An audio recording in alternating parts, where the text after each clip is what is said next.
I've seen plenty of tips online for tabletop D&D, but what about for dungeon masters who use a medium like Roll20 to play their games?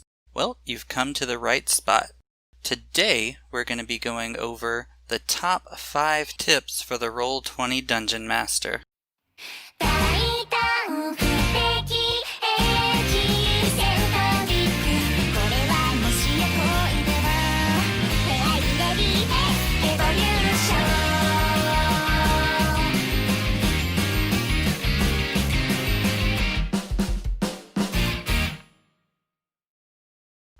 So for this video, we're going to assume that you're already familiar with the Roll20 interface and that you know D&D in general. If you'd like to know more about how to play D&D using Roll20, leave a comment down below, and if enough people are interested, I'll make another video on how to play D&D using Roll20. And if you like this video, go ahead and hit that like and subscribe button and hit the bell notification. You know how YouTube works. So without further ado, here are my top 5 tips for Roll20 Dungeon Masters. Tip number 1, use modules. Using modules will help you so much in the campaign planning process. While most modules do cost a bit of a cash investment up front, it will save you a lot of time in planning in the long run, especially if you decide later on that you want to run the campaign again. You can use modules for particular games like Curse of Strahd or Guildmaster's Guide to Ravnica to have most of the maps and adventure handouts right from the start. But what about homebrew campaigns? You can get map packs on Roll20, but if you like a particular set of maps from a particular module, you can upload the module and just use the maps that you like and take out the ones that you don't like. Tip number 2. Prepare your campaign in advance. It can really take away from your game experience if you're trying to build a map mid-game.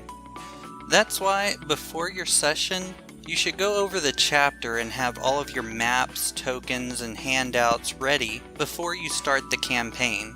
Now, you won't always be fully prepared because your players are unique, which brings me to my 3rd tip. Tip number 3 is prepare for the unexpected.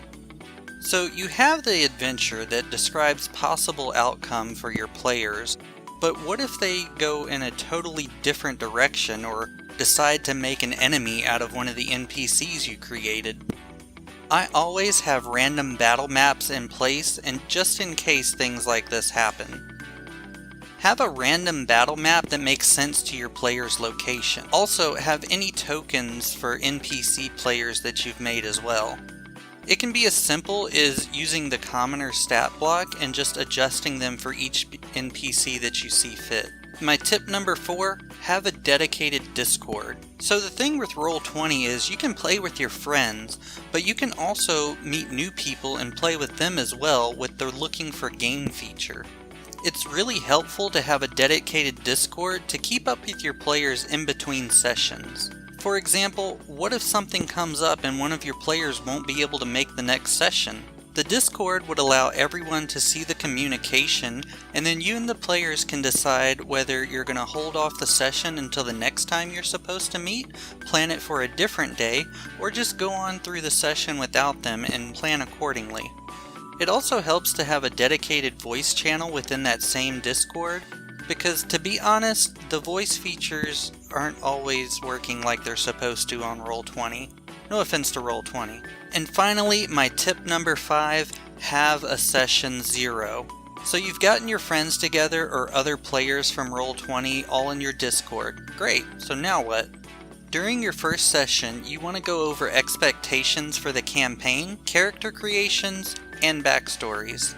This way, you can figure out how each of the players know each other as you're introducing them into the story.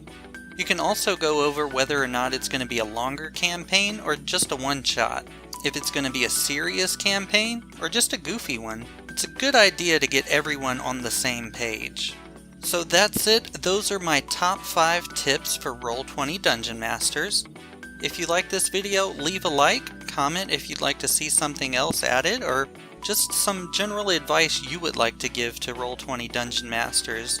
And also, hit that subscribe button and hit the bell notifications to get notified when I post the next video. I'm Kurraku0, and I'll see you next time.